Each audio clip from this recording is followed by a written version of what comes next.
qué no busca conmigo Marcos capítulo 4? Aunque vamos a tener los textos en la pantalla, siempre es bueno tener nuestra Biblia, ya sea que usted tenga la Biblia física o si usted tiene un buen celular, tiene la Biblia digital, está bien. Descargue una buena versión y cuando venga la predicación póngase en modo de avión, porque si no Facebook va a empezar a molestarlo, ¿verdad? Y el WhatsApp desde allá de Colombia, ¿cómo están? ¿Verdad? Qué sé yo, ¿no? Entonces más vale que estemos preparados. Se los digo por experiencia. Yo estoy allí leyendo el texto y de pronto entra un mensaje. Tu mamá dice ja, ja, ja, ja, ja a la foto que pusiste. Y uno dice, ¿cómo es posible? ¿Verdad? Esa es mi culpa, porque uno tiene que prepararse. Entonces yo le estoy dando algunos tips que le pueden ayudar. Amén. Marcos capítulo 4. Tengamos allí las escrituras. Luis, vendrías por favor aquí arriba otra vez. Necesito tu ayuda. Antes de leer las escrituras vamos a hacer algo aquí con Luis. La verdad es que pocas veces hago esto y no le quise decir a Luis, pero Luis ahora nos va a cantar una canción. No es cierto, Luis, no te asustes. Pero ven aquí, ¿ustedes han visto esto alguna otra vez? Ponte de espaldas, Luis. Eso es. ¿Dónde tienes la cartera? No es cierto. ¿Tú crees, Luis, que si te avientas para atrás yo voy a ser capaz de sostenerte?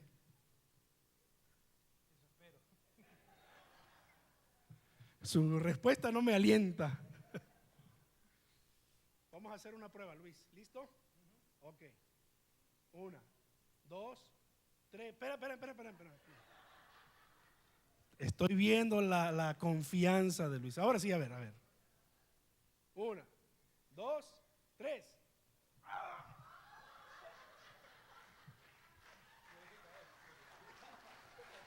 No creas.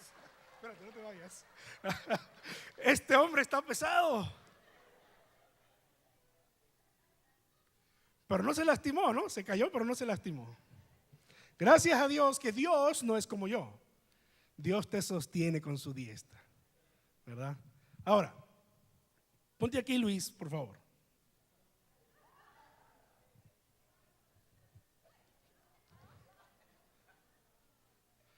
Solo quería ver qué se siente sentarse aquí a la hora del mensaje. No. ¿Tú crees que yo sea capaz de sostenerte si tú te dejas caer de ahí? No me tiene confianza. Si no lo pude sostener estando allá arriba, ¿usted cree que lo voy a poder aguantar allá?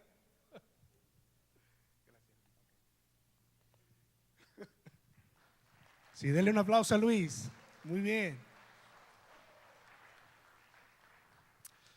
La diestra de Dios es poderosa. Él hace milagros. Él es milagroso. Amén.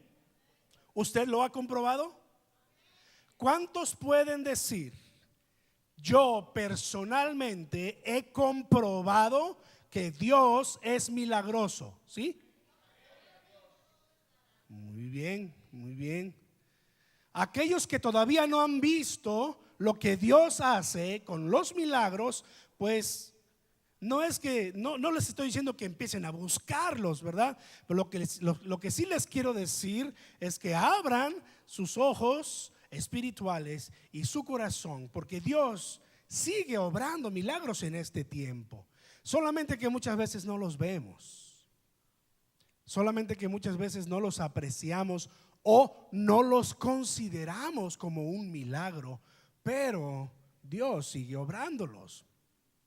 Hay algunos que quieren ver exactamente los milagros como ocurrieron en los tiempos bíblicos, en los tiempos de Jesús, allá hace como 2000 años, cuando el modo de pensar era distinto, la forma en cómo se veían las cosas eran distintas, y sin embargo se atestigua por muchos escritos, no solamente los escritos que tenemos aquí de los apóstoles, en este caso de Marcos, pero muchos otros escritos, incluso escritos no bíblicos o escritos que no pertenecían a la iglesia, que respaldan que Dios era un Dios de milagros, que Jesús hacía milagros. La gente se sorprendía al ver las cosas como acontecían a través de los discípulos de Jesús.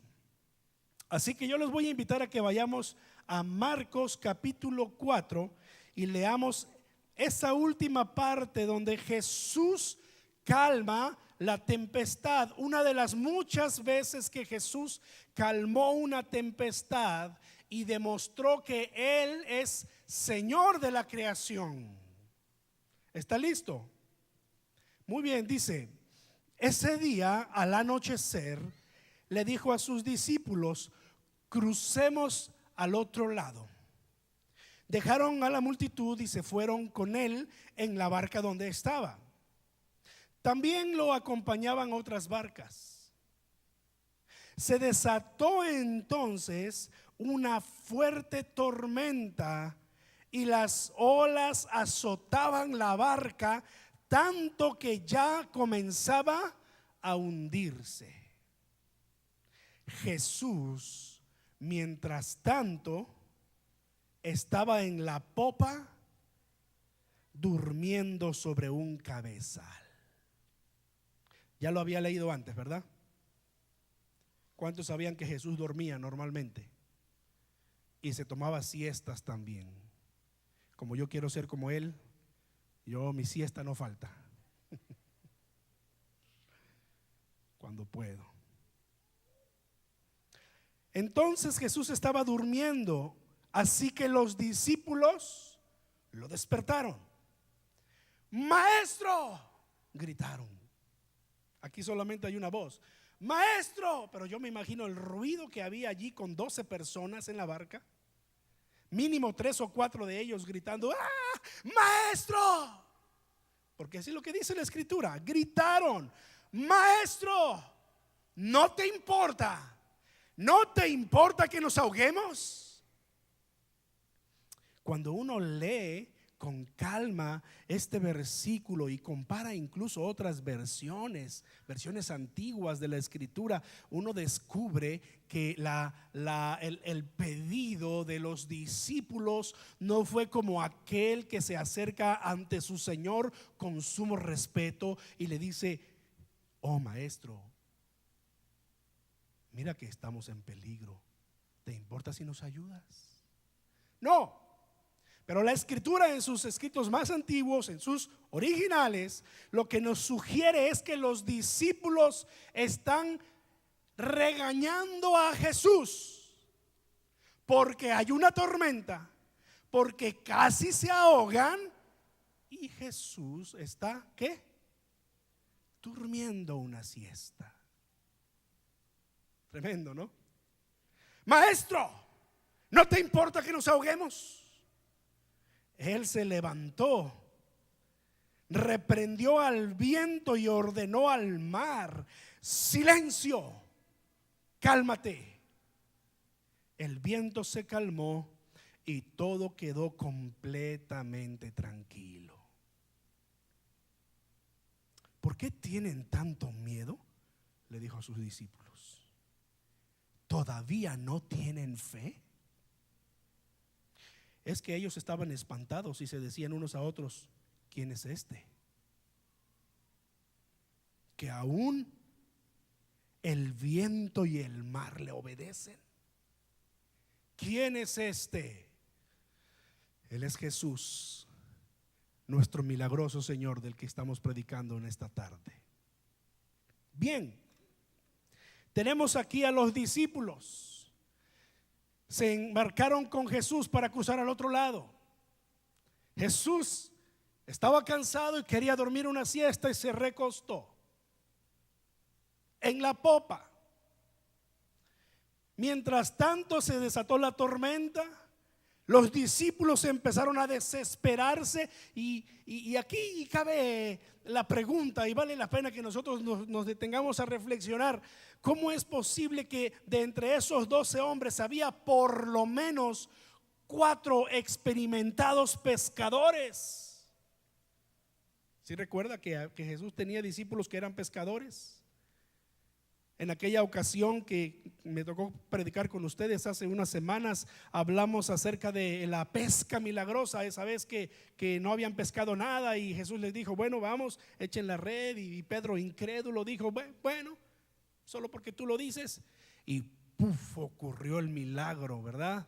Entonces Pedro, su hermano Andrés y Jacobo y Juan eran experimentados pescadores. Y yo me pregunto todavía, ¿cómo es posible que estos hombres, acostumbrados a estar en medio del mar, acostumbrados a tormentas, que no era la primera vez que esto les acontecía, habían entrado en pánico? Preguntas difíciles de responder porque la Biblia no nos da más detalles sobre eso. Lo que sí nos muestra es que ellos, todos ellos, tenían mucho miedo. Y quise traer esta otra versión. El siguiente versículo, por favor. Esta otra versión es el mismo versículo de Marcos 4:40, pero es otra versión que viene con palabras distintas. Jesús le dijo a sus discípulos, ¿por qué estaban tan asustados?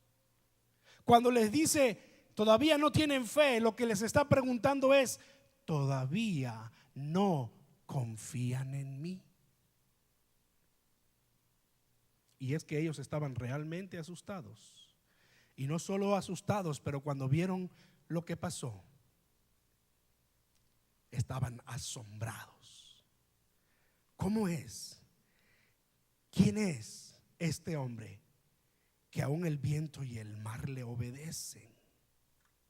Bueno, aquí hay 4 cosas en las que yo quiero reflexionar con ustedes e invitarlos a que podamos también nosotros, después de reflexionar, tomar decisiones y decir, yo quiero ser un hombre de fe.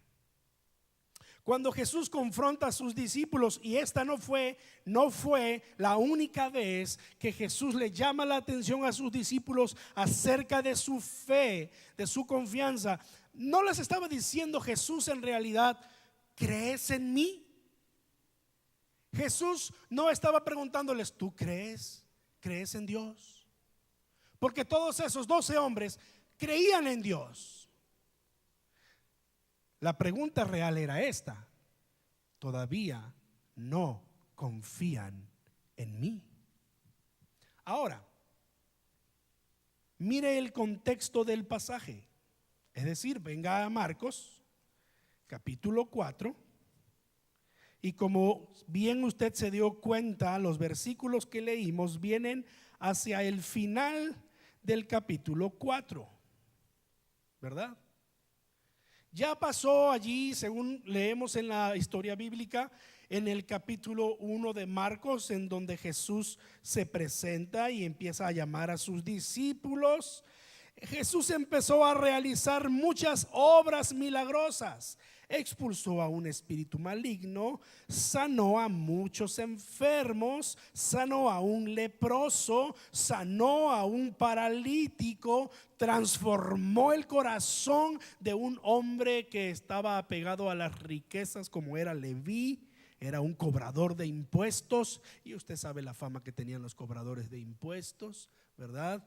Lo transformó, lo hizo su discípulo y empezó a demostrarle a los discípulos que Él era el Hijo de Dios enviado a este mundo para salvar a los pecadores. A través de todas estas obras ellos pudieron ver de primera mano. Nadie vino y les dijo, oye, mira, vimos a Jesús que sanó a un paralítico. El hombre estaba ahí tirado, vino y le extendió la mano y lo levantó y el hombre anduvo. No fue así. En realidad estos hombres estaban allí con Jesús viendo todas estas cosas. Y esta solamente es una breve descripción, pero si tomamos en cuenta todos los años que estuvo Jesús con ellos, que contamos 3 por lo menos en las Escrituras, hacia el final del ministerio de Jesús, los mismos discípulos todavía tenían ciertas dudas de quién era Jesús. Tan es así que cuando Jesús murió el día sábado, ellos estaban tan desanimados. El domingo muy temprano se estaban esparciendo porque decían: pues ya murió y teníamos nuestras esperanzas puestas en él. Aquí tenemos a 12 hombres que no es que dudaban de la existencia de Dios, pero la pregunta de Jesús no era: ¿crees en Dios?, sino: ¿todavía no confías en mí? Vamos a ver estos versículos un poco más lentamente. Quiero compartirles estos 4 pensamientos. Mire que el versículo 37 dice que se desató una fuerte tormenta y las olas azotaban la barca, tanto que ya comenzaba a hundirse. Ahora, ¿cuántos de nosotros reconocemos que esta es una realidad en nuestra vida? ¿Cuántos de ustedes pueden identificar tormentas a lo largo de su vida? De alguna o de otra forma. Incluso, ¿cuántos de ustedes podrían decir: si yo recuerdo, en este preciso momento estoy en medio de una tormenta, que puedo decir como los discípulos de Jesús: la barca comienza a hundirse? Tarde o temprano le va a llegar a la persona una tormenta y no lo podrá evitar. Yo veo a los jóvenes hoy, y por jóvenes me refiero a jovencitos no solo de 15 años en promedio, pero aún 20, 25 años son jóvenes, ¿no? Digo, para los que somos de 40 para arriba, son jóvenes, ¿no? 40 para arriba, pero con corazón de joven, ¿verdad, Fabián? Y yo los veo a ellos tranquilos, como que nada pasa. Lo veo en mis propios hijos. Ellos viven la vida, ellos tienen toda una serie de pensamientos, planes, ideas. Mi hija mayor, aprovechando que creo que ya se tuvo que ir a trabajar o está por irse a trabajar, voy a hablar de ella ya que se fue. Pero siempre lo hago, ¿no? Aunque esté ahí presente. Ya después solo se ríe de mí. Pero yo recuerdo que hace un par de años, cuando entró a la high school, ella no podía esperar el día de graduar para irse a estudiar al college más lejano de Virginia. ¿Sí o no? Tenía sus planes. Lo que quería era estar lo más lejos de sus padres que tanto la molestan. Bueno, eso dice, ¿no? Yo digo, está bien. Si eso es lo que quieres, solo piensa bien qué es lo que vas a estudiar y busca la universidad, el college adecuado, y etcétera, etcétera, etcétera, ¿no? Yo no te lo voy a impedir, pero una cosa te digo: considera tus opciones y ve cuáles son tus recursos, porque no se trata nada más de aventarse por aventarse, ¿no? Bueno, fue pasando el tiempo y como que también fue madurando, y hace un poco de tiempo dijo: fíjate que los colleges que están aquí en el estado de Virginia pues no están tan malos que digamos. Y mi esposa y yo nos quedamos viendo y decíamos: qué interesante, ¿no? Entonces resulta que ella dijo: quiero trabajar. Ya tengo 16 años y mira, si tú me firmas este papel. Padres que tienen 16 o más, hijos de 16 o más años, ya saben de qué se trata, ¿verdad? Quiero trabajar. Y ok, está bien, yo te firmo. Yo por mí pensando: voy a dejar de pagar celulares, voy a dejar. Finalmente entró a trabajar hace un par de semanas, 3 semanas, de manera formal, ¿verdad? Y siempre me venía diciendo: cámbiame el celular, cómprame el nuevo, cómprame el nuevo. Yo le decía, ni yo lo tengo, hija. Entonces, sé paciente, algún día lo vas a poder tener cuando tú trabajes. Lo primero que hizo con su sueldo, su primer sueldo, fue actualizar su teléfono. Y yo le dije, está bien, tú estás pagando la mayor parte. Nos vendió el teléfono viejito. Y además el papá tan bueno que tiene, mi esposa siempre dice que soy consentidor, ¿no es cierto? Le dio un poquito extra para que completara sus 500 y cacho que costaba su teléfono. Bueno, el asunto es que entonces viene y dice, necesito pantalones. Y su mamá y yo, pues ya usted trabaja, ¿cuál es el asunto? No, pero esa es tu responsabilidad como padre. ¿Qué? Bueno, entonces espérate, cuando yo tenga la oportunidad te los compraré. Pero es que yo necesito. Hija, póngase su iPhone nuevo de pantalón. Y yo les podría seguir contando más, pero yo veo a los jóvenes hoy en día tan tranquilos viviendo la vida. Jóvenes, se los digo de todo corazón, las tormentas de la vida, las verdaderas tormentas van a llegar tarde o temprano, de diferentes formas. Y lo que es mejor es que te prepares para ellas, que desde ahora te vayas entrenando para que cuando lleguen, sí, ya tú vas a ver que nuestra primera reacción es gritar, pero por lo menos recordarás, un día el pastor Osiel predicó sobre las tormentas y dijo que le iban a llegar a todos alguna vez. Pues qué bueno, ojalá lo recuerdes, porque esta es una ley que tú no puedes evitar. Puede presentarse como una enfermedad, de esas enfermedades que a veces los médicos no saben qué está pasando, donde los médicos te dicen es que ya no nos da para más, no sabemos qué está pasando. Y los médicos llegan a decirle a las personas, ¿tienes alguna especie de fe, de religión? Pues es tiempo de que te pongas a orar, a rezar, cual sea el nombre que utilicen en cualquier religión que la gente practica. Pero yo conozco doctores que le han llegado a decir a la gente esto: la ciencia está limitada, no hay más. Y esa es una verdadera tormenta. ¿Qué tal cuando hablamos de tragedias familiares? Quizás usted puede decir, ninguna de estas cosas me ha pasado. Qué bueno, y no es que te van a pasar. Yo no estoy diciendo que te van a pasar. Estoy solamente ejemplificando cómo las tormentas fuertes, que incluso nos amenazan con hundir nuestra barca, se presentan en la vida. Tú no lo vas a poder evitar.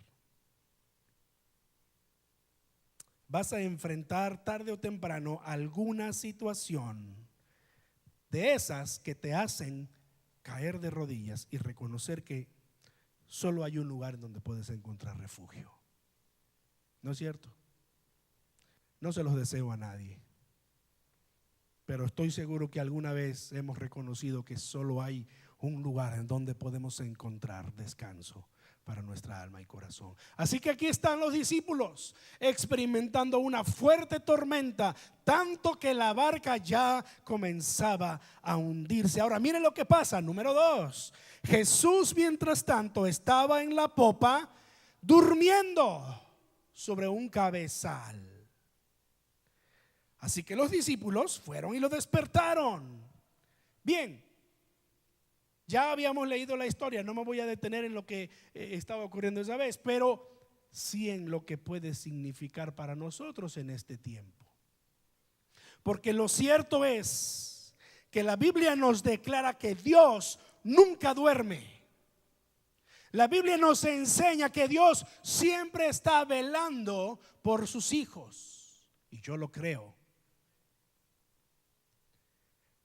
Pero lo que también creo es que nosotros solemos pensar que Dios está durmiendo, o no le importamos a Dios, o Dios no nos hace caso en medio de nuestras tormentas. Parece que Jesús estuviera durmiendo. ¿No es cierto? ¿Cuántos de ustedes pueden decir, sí, a mí me ha pasado que he estado en situaciones bien difíciles y yo he orado y la respuesta no ha venido inmediatamente como yo la quisiera? ¿No es cierto? Y te demora a veces días o meses. Y tú estás en medio de esa tormenta y dices, como muchos de los salmos, ¿hasta cuándo, Señor? ¿Por qué te duermes? Los salmos llegan a decirle al Señor así: Señor, levántate. ¿Qué pasa? ¿Hasta cuándo? Y es que eran situaciones en extremo difíciles, de las cuales usted y yo no estamos exentos. El punto aquí es que en aquella ocasión Jesús dormía mientras que había una tremenda tormenta. ¿Cómo es que Jesús no sentía todo el movimiento? ¿Cómo es que Jesús no se estaba inquietando por lo que sin duda él sentía en ese momento? La única respuesta que puede convencer a mi mente y a mi corazón es que Jesús estaba dándoles a sus discípulos una muy buena lección de confianza y de paciencia. Como sin duda la Escritura también nos enseña a nosotros que Dios trata en nuestro corazón y nos transforma a modo de que usted y yo aprendamos a confiar en Él y esperar. ¿Cuántos de ustedes saben que no debemos pedir por paciencia? ¿Sabían eso? No deben pedirle a Dios paciencia. Y hay quienes dicen: ay, Dios, dame paciencia. Está bien, dice Dios, si lo que quieres es paciencia, paciencia tendrás. Y como dice la Escritura, que la prueba de tu fe produce paciencia, ya tú sabes lo que estás pidiendo entonces, ¿no? Señor, dame paciencia. ¿Sabes qué te va a dar Dios? Prueba a tu fe. Tormentas en la vida para que tu paciencia se desarrolle. Pero ¿qué tal si le decimos: oh Señor, dame fortaleza? Pero ¿qué tal si decimos: oh Señor, ayúdame a estar firme en medio de esta tormenta? Como sea, la tormenta está, como sea, Dios está obrando en tu mente y en tu corazón. Aprender a confiar más en Él y ser paciente y esperar. El salmista escribió en el Salmo 40: pacientemente esperé al Señor y Él me oyó. Dios nos enseña a confiar en Él y ser pacientes cuando llegan las tormentas. No es que Él está durmiendo, es que Él está forjando nuestro carácter. Él está forjando nuestro interior para que nosotros seamos personas más cabales, personas que no les falte absolutamente nada de su obra, personas cuya paciencia está siendo templada. Me hace recordar cuando en otra ocasión Jesús, esta vez no se subió a la barca, pero le dijo a sus discípulos: súbanse, ándele, hijos, vayan. Y se fueron en medio del mar y Jesús se subió a una montaña a orar. Y dice la Escritura que a la medianoche se desató otra tormenta, de esas que Jesús llegaba y calmaba. Y los discípulos estaban asustados. La Biblia nos dice que Jesús estaba en el monte orando, y los biblistas atinan a decir que desde la posición donde Jesús estaba orando podía divisarse gran parte de ese gran lago que los discípulos llamaban, o los israelitas llamaban, el mar de Galilea.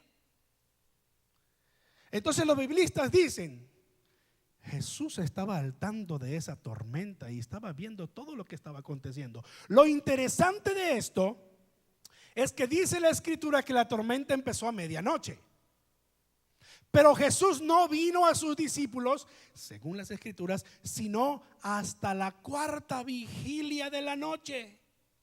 Ahora, si usted sabe de esto, de las vigilias, en cuántas vigilias se divide toda la noche judía, recordará que se divide en 4 vigilias: de 6 a 9, de 9 a 12, de 12 a 3 y de 3 a 6.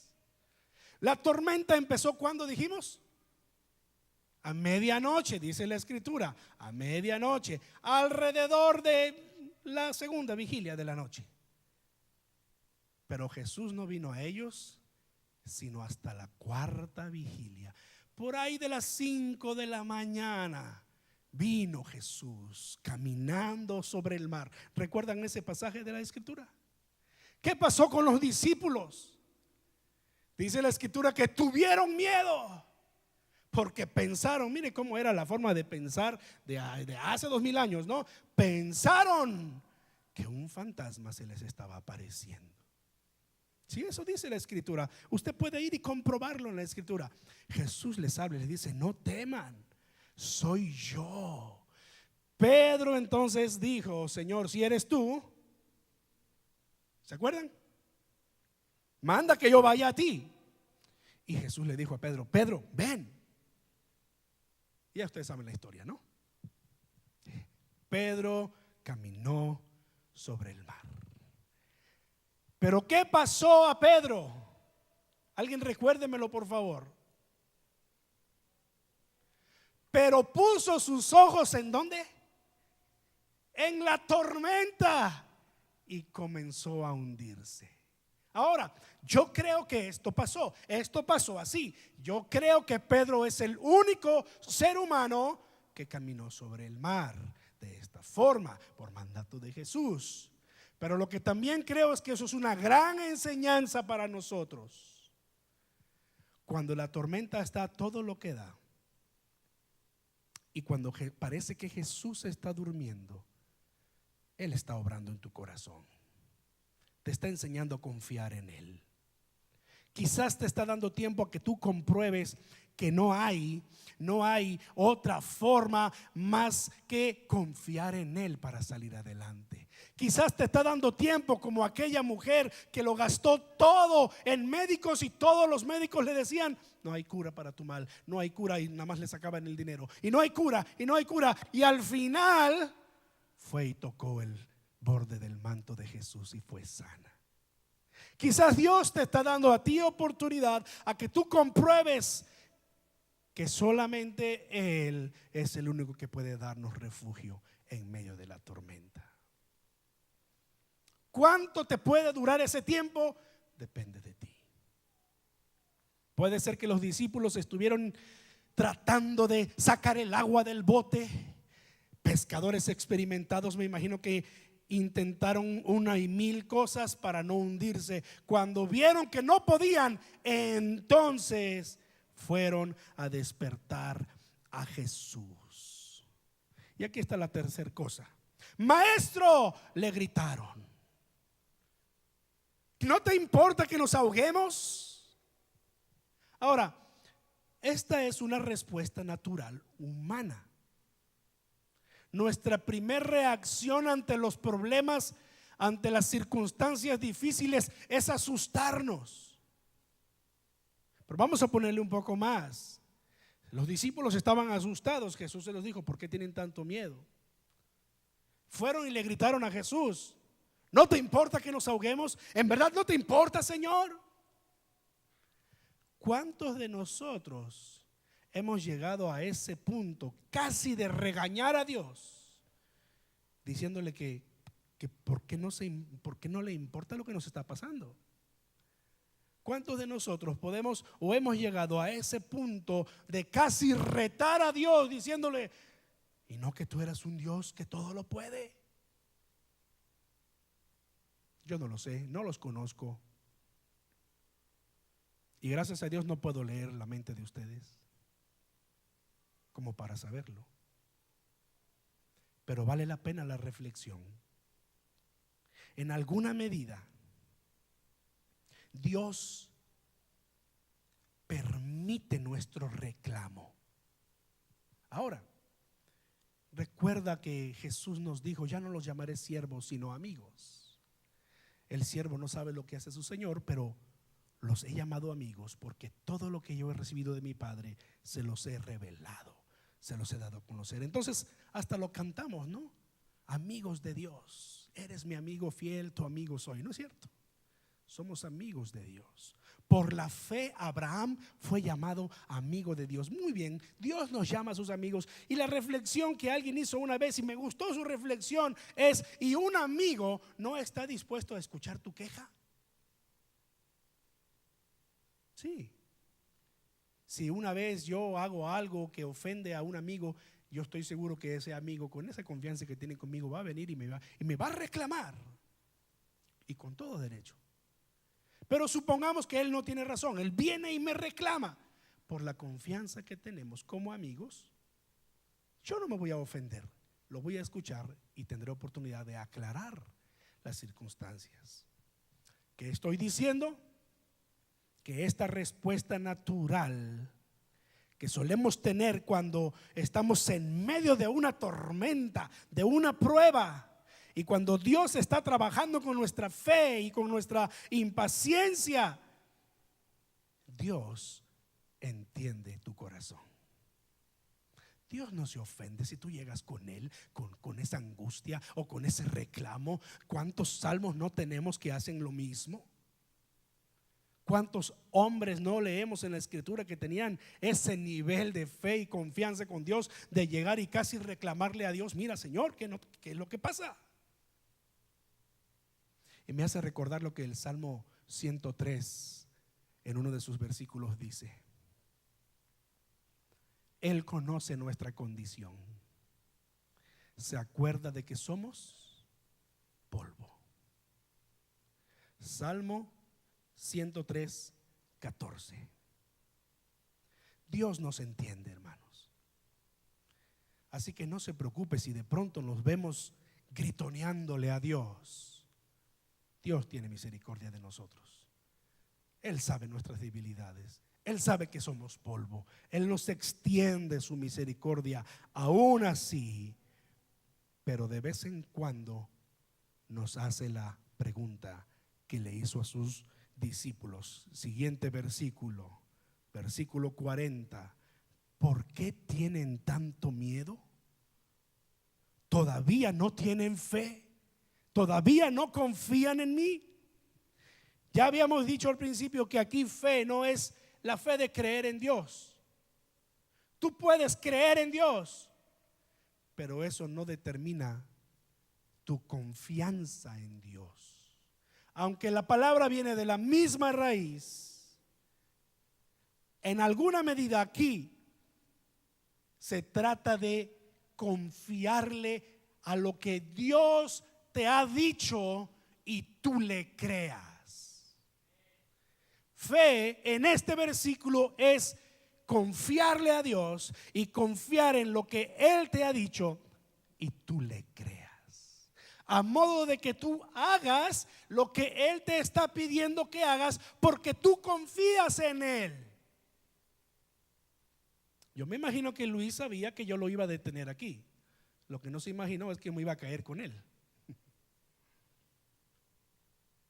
Lo que él sí sabía es que al pararse en esta posición y en este lugar y hacer lo mismo, yo no lo iba a poder sostener. Lo sabía perfectamente. Y de verdad les digo, él y yo no nos pusimos de acuerdo para nada, porque quería que fuera así, de sorpresa, y evidenciar el nivel de confianza. Ya me di cuenta que no me tiene confianza para que yo lo agarre de alturas. Pero ese es el punto de la pregunta de Jesús. En medio de las tormentas, el Señor te va a preguntar: ¿por qué tienes miedo? ¿Que todavía no crees en mí? ¿No confías en mí?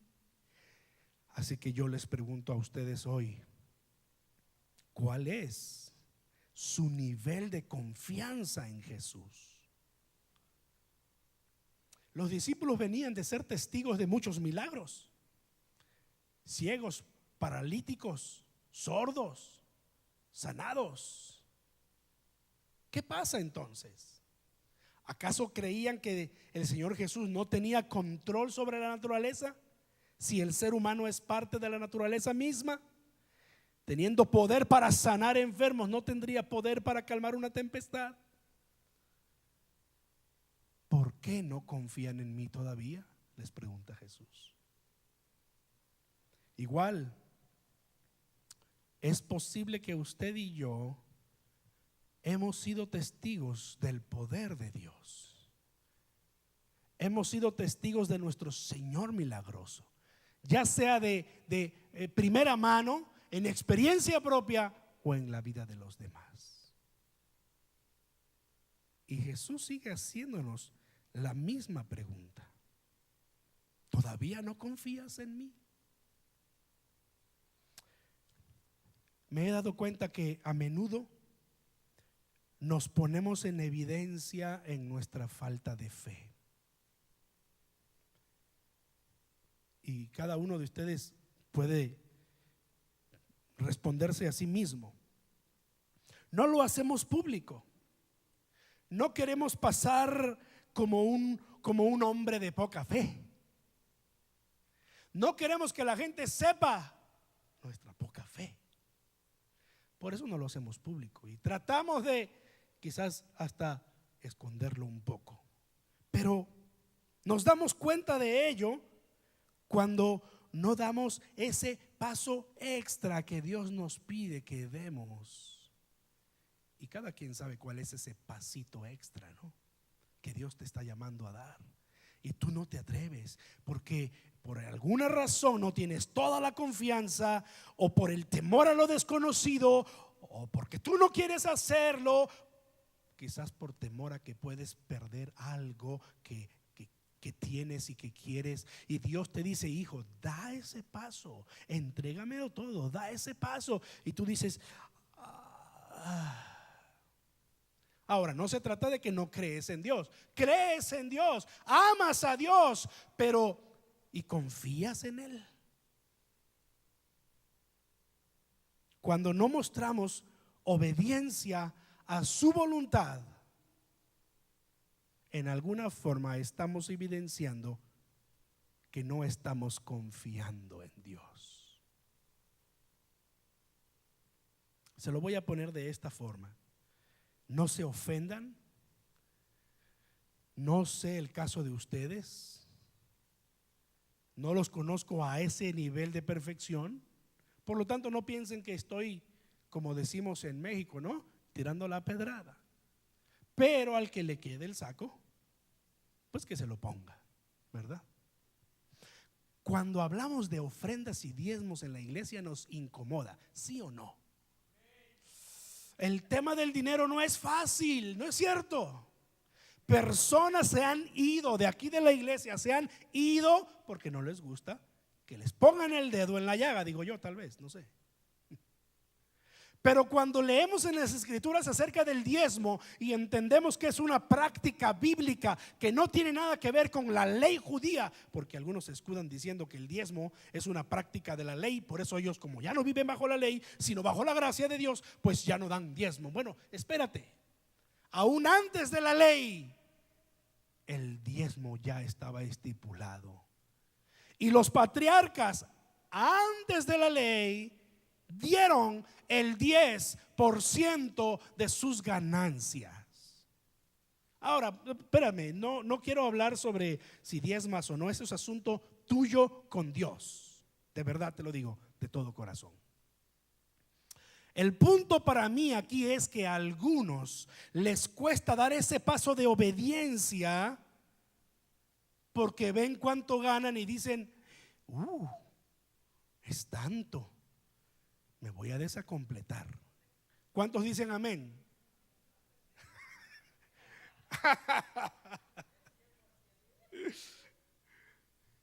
¿Sí o no? Como yo estoy siempre aquí al frente, no doy mis sobres de diezmo, ofrenda y todo, pero este sobre no es mío. Este es el diezmo de mi hija, que con los dientes apretados me los dio. No sin antes soltarme una buena letanía. Miren, yo tenía que terminar antes. No sé por qué siempre cuento mi vida y nos extendemos en el tiempo, ¿verdad? Pero me dio una letanía de, ella estudió en la escuela, no sé qué clase le dan en la escuela, en la high school, sobre administración, sobre números y sobre dinero. Me echó una letanía de que yo sé cuánto es el 10% y es mucho dinero. Y no sé qué, le digo: hey, tranquila, esto no es un restaurante, yo no soy tu waitress, yo no soy tu mesera, yo no te estoy pidiendo el 15%. Estamos hablando de la voluntad de Dios, y en lo que a mí respecta vas a cumplir la voluntad de Dios en dar tu diezmo. Y con los dientes apretados me los dio. Pero estoy seguro que la experiencia de ella le puede suceder a usted también. Y mi cuestión no es si usted diezma o no, insisto, ese no es asunto mío. Yo ni sé, ni el pastor Sam tampoco sabe. Ninguno de nosotros sabemos quién diezma y quién no diezma. Los administradores reciben este dinero de los sugieres, ellos van y lo ponen allá en una caja y nosotros no nos enteramos. Allá usted con Dios. Mi punto es que si acaso usted está dejando de confiar en Dios porque piensa que si da el diezmo no va a tener lo suficiente para su semana, para su quincena, para el mes, qué sé yo. ¿No le puede estar pasando eso? No me tiene que decir amén. Solo estoy haciendo una reflexión. Pero puede ser que usted no se deja caer. Puede ser que usted piensa como Luis conmigo. Aquí sí, pero aquí no. Yo creo que Dios aquí no me va a sacar del asunto. Yo creo que si doy mi diezmo completo, Dios no me va a hacer rendir el 90%. Yo no doy ese paso. Y yo pregunto otra vez, como Jesús preguntó: ¿acaso no confías en Dios? Es asunto de obediencia. El diezmo es asunto de obediencia. Y juntamente con eso, toda una serie de otras cosas más respecto a confiar en la voluntad de Dios. Comprobado está que si nosotros hacemos la voluntad de Dios, las cosas nos van a salir bien. No dice la Biblia que van a ser fáciles, pero sí nos dice la Escritura que van a salir bien. Y se trata de tu confianza en Él. Entonces la pregunta de Jesús sigue siendo pertinente para nosotros en este tiempo. ¿Todavía no confías en mí? Termino con esto. En Lucas 18 Jesús enseñó sobre la oración y contó aquella historia de la viuda y el juez. Aquella viuda que venía a cada rato con el juez: hazme justicia, hazme justicia. Y ese juez, como era injusto, no le hacía caso. Los que le pagaban, esos son los que él arreglaba. Pero esta viuda no tenía y no le hacía caso, hasta que llegó el día en que lo cansó. Y el juez injusto dijo: porque ya me tiene cansado esta mujer, le voy a hacer caso y le voy a hacer justicia. Y le hizo justicia. Jesús contó la parábola. Y dijo después Jesús: ¿acaso ustedes piensan que Dios no le hará justicia a sus hijos? Dios, que es el juez justo, ¿no le hará justicia a sus hijos? Bien, sí, asuntos de fe, hablando de la oración. Pero Jesús termina su enseñanza haciendo esta declaración y esta pregunta: cuando el Hijo del Hombre venga.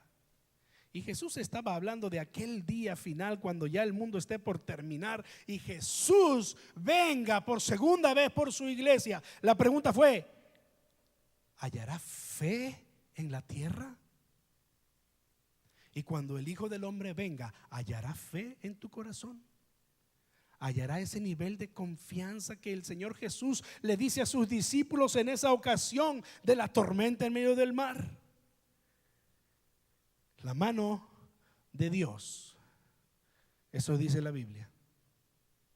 Mateo 13:58 y otros textos más. La mano milagrosa de Dios se detiene ante los corazones incrédulos. La mano de Dios, la mano milagrosa de Dios se detiene ante los corazones incrédulos. Dice la Escritura allí en Mateo 13:58 que en aquel lugar Jesús, en Nazaret, Jesús no realizó muchos milagros por la incredulidad de sus corazones. ¿Cómo es posible? Lo conocían desde niño. ¿Qué? ¿Tú eres Jesús, el hijo de José, el carpintero? ¿Tú el Mesías? ¿Tú haciendo milagros? No creían en él. Y Jesús no realizó milagros en aquel lugar. Haga esta reflexión esta tarde junto conmigo. ¿Cómo está mi confianza en Dios? Tormentas llegan. Nuestra desesperación y nuestro clamor se hace oír. Pensamos que tal vez el Señor está dormido. Pero la pregunta de Jesús para nosotros es: ¿cómo está tu confianza en mí? ¿No será que nosotros necesitamos decirle como aquel hombre cuando Jesús le dijo: ¿tú crees que yo puedo sanar a tu hijo? Y el hombre le dijo, Marcos 9, el hombre le dijo: sí, Señor, creo, pero ayuda mi incredulidad. ¿Recuerda esa ocasión? Sí, Señor, creo, pero ayuda mi incredulidad. ¿No será que nosotros hoy también podemos decirle al Señor: ayuda mi incredulidad, oh Dios? Ayúdame a confiar más y más en ti. Ayúdame a crecer en mi confianza en ti, de tal modo que yo pueda dar ese paso que me está faltando, de tal modo que yo pueda ser obediente a lo que tú me estás pidiendo, porque yo estoy confiando en ti. ¿Cuántos pueden decir amén? Póngase de pie conmigo, por favor. Vamos a orar juntos. No es asunto de que si crees o no en Dios. No es asunto de que si has visto o no has visto a Dios obrar de muchas formas. El punto final, iglesia, es que tú puedas confiar en Dios. Dile al Señor en tu oración: yo quiero confiar en ti más y más. Quiero ver tu mano moverse en mi vida y en mi familia más y más. Quiero que tú realices tus milagros en mi vida, en mi familia, en mi comunidad, en mi iglesia, más y más. Quiero confiar más en ti, Señor. Mi Dios, y yo en esta tarde tomo la parte que me toca y te digo: Señor, ayúdame en mi incredulidad. Lo mismo por tu iglesia. Es mi oración en el nombre de Jesús. Amén. Amén. Que Dios los bendiga y Dios los haga crecer en fe y en confianza para con Él.